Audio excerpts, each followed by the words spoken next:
Good morning, Toronto. Welcome to this Wednesday edition of BT. Meredith Shaw, Sid Sixero here with you. Happy New Year. Happy New Year. We've all heard the saying, Happy New You, as we consider our resolutions for the new year. But how many of those resolutions do we actually keep? The one and only Roxanne Francis is joining us in studio, who just knows everything about everything. Roxanne, thank you for joining us today.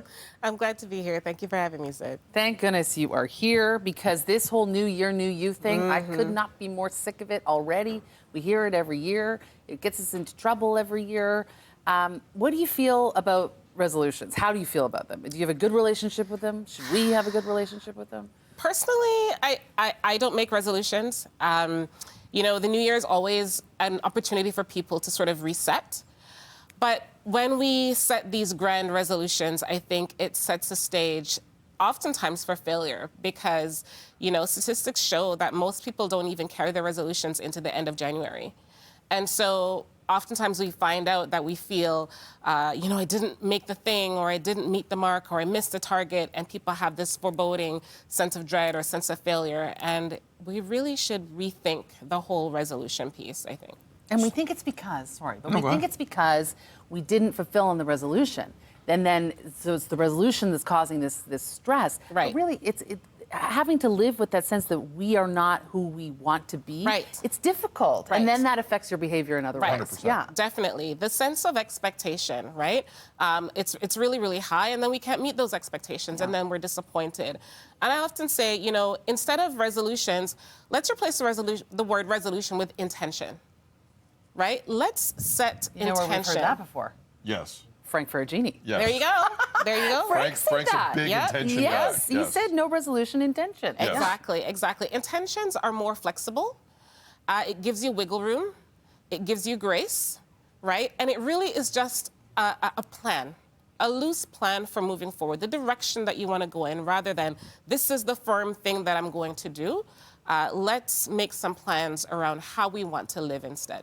And setting short-term goals is another way you can handle it, correct? Exactly, 100%. A lot of people go into the new year with, you know, I want to save this much money or lose this much weight. And if we instead set short-term goals like, I want to spend $20 less this week, or I want to go on 3 short walks this week, then it's easier to attain those things rather than these really huge resolution-type goals.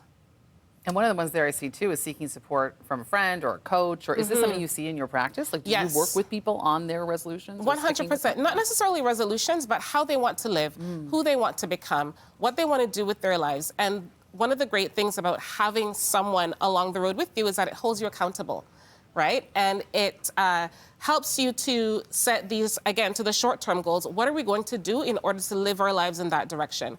What are some of the milestones that we want to get to that will help us recognize that we're actually going in the right direction? And having a friend, a mentor, a coach, a therapist alongside you will help you with the accountability.